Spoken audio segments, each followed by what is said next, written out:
286, desplazarse al sector de Pavas, al barrio Cristal. Hay una denuncia de violencia doméstica. El sujeto habría agredido a su pareja sentimental. Una alerta de violencia doméstica en el sector de Pavas que terminó en una escena del crimen que pasará a la historia. El domingo 9 de febrero, los oficiales destacados de la delegación de Pavas recibieron la alerta de una aparente violencia doméstica en barrio conocido como Barrio Cristal. Al llegar a la escena, ubicaron a un hombre quien es el presunto agresor, quien es identificado como Henry Reyes Corrales, de 44 años, a quien trasladaron a la delegación de Pavas. Hechos que cronológicamente ocurren a las 12:09 de la madrugada del domingo. Lo que ocurrió después de su traslado es macabro y las imágenes lo corroboran.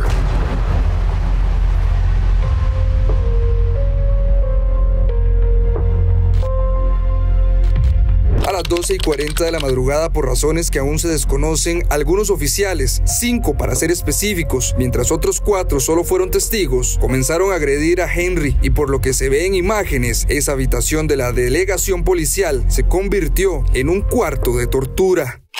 No podemos saber qué pasaba por la cabeza de estos oficiales en ese momento, es imposible, tendríamos que preguntárselos uno a uno. Es un hecho lamentable, las personas responsables van a tener que hacerse a cargo de los delitos que les corresponde. De acuerdo con el expediente, el cual Central Noticias tiene acceso, señala el detalle del reporte que los oficiales sospechosos emitieron a sus jefaturas, el cual menciona lo siguiente. Al ser las 12:40 am, lo ingresan a la delegación policial, lo esposaron a unas gradas metálicas y posteriormente lo esposaron a unas escaleras ubicadas en el suelo, lugar donde se ubicó el cuerpo fallecido relacionado al incidente 2025-02-09-0081, paro cardiorrespiratorio. Sumado a la descripción de los hechos por parte de los oficiales involucrados, se suma la inspección de la escena, reporte hecho por la sección de inspecciones oculares del OIJ, el cual es aún más macabro, como salido de una película de terror, señalando lo siguiente. En las gradas que van a dar al segundo nivel del costado norte, a nivel de suelo, se observó el rastro de aparente sangre. En pared oeste, se logró ubicar rastros de sangre a una altura de 1.14 metros, 1.41 metros de altura, rastro por salpicadoras y 1.77 metros de altura por contacto. Continuando con la cronología de los reportes que se emitieron ese día por parte de los involucrados, hay un punto clave en este caso, y es que en apariencia dicho informe está alterado y con hechos descritos en apariencia falsos, con el propósito de encubrir supuestamente los hechos. El detalle dice que en apariencia el sujeto fue detenido por el reporte de violencia doméstica y que se estaba en estado de ebriedad y que ya presentaba golpes a la hora de su detención. Además, que a la hora de la muerte de don Henry menciona que al ir a notificar al detenido, este ya no tenía signos vitales, y es cuando dan informe a la Cruz Roja, quien lo declaró fallecido en el lugar. Así lo afirma el informe, que dice lo siguiente. Incidentista oficial de Fuerza Pública, Delegación Policial de Pavas, refiere que lo tienen detenido desde las 2:00 horas. Iba ingresando a la delegación policial para notificarlo, creían que estaba dormido, no respondió, llamaron a la Cruz Roja y lo declararon fallecido en el lugar. Además, la declaración de los presuntos sospechosos continúa diciendo: en un lapso de 15 minutos aproximadamente, Fuerza Pública ubicó masculino con las características aportadas por la persona que realizó el incidente. Procede a la detención por violencia doméstica. En apariencia lo encontraron en estado de ebriedad y golpeado. Pero para explicar estas supuestas inconsistencias está el abogado Carlos Salas, quien es el abogado defensor de uno de los sospechosos. Es un caso que no es sencillo, es un caso que es bastante complicado. Hay elementos de prueba que van a ser difíciles de contrarrestar. Hay testimonios de personas que también contradicen algunos elementos de prueba que ya están en el expediente. Con respecto a mi representado, te puedo decir que una vez que hemos hecho el análisis exhaustivo de todos los elementos probatorios, sí te puedo decir, vamos a ver, a viva voz y con toda claridad, que nuestro representado no tuvo nada que ver con la muerte de esta persona que fue detenida por parte de los oficiales de Fuerza Pública.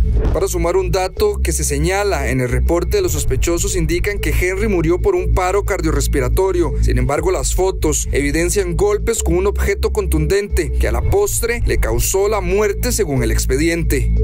Desde nuestra perspectiva y desde nuestro defendido, vamos a ver, estamos claros de que no tuvo ninguna participación.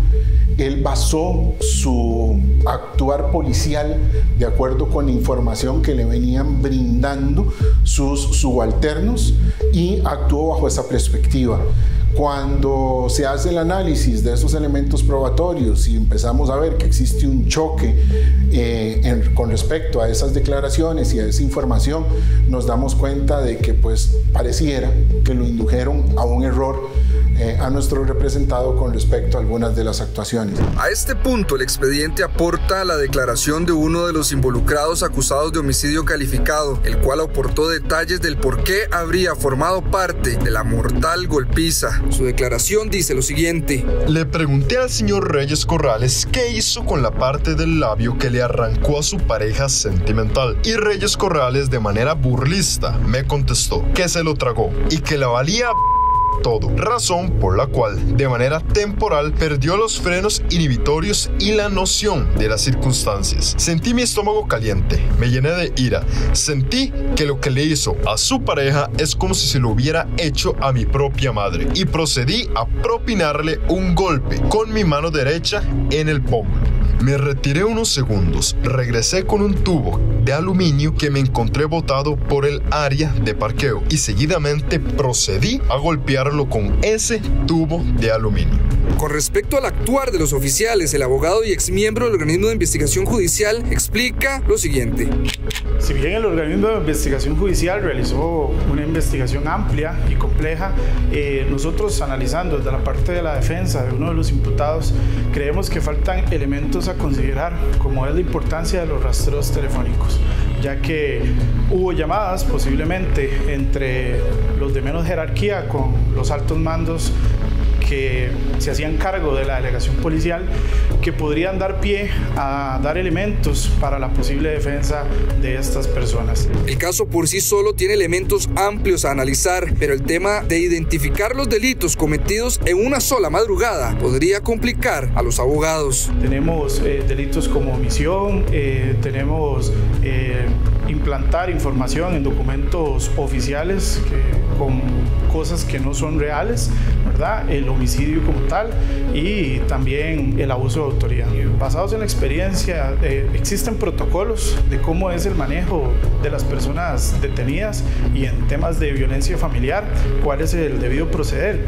Entonces eso es lo que se tiene que analizar desde la base del caso como tal y de lo que hizo el organismo de investigación judicial para determinar a los presuntos imputados. Ante tal caso, por supuesto, se trató de contactar a los abogados defensores de los demás implicados, con los que se mantuvo contacto. Sin embargo, al cierre de esta edición no se logró obtener respuesta, al igual que no se pudo tener reacciones con la parte oficial de la fuerza pública ante los correos y los mensajes de texto. Lo único que se pudo constatar por parte de la oficina de prensa del Ministerio de Seguridad Pública fue que por temas legales no están autorizados a hablar por ser un caso aún en investigación. Ahora el caso permanece en una etapa de recopilación de datos y testimonios, por lo cual el desenlace es un misterio. Sin embargo, hay 4 oficiales involucrados que se encuentran en celdas judiciales, mientras los otros sospechosos están a la espera de cómo se resuelva el caso para saber si habrá apertura a un juicio en su momento. Informó Josué Castro para Central Noticias.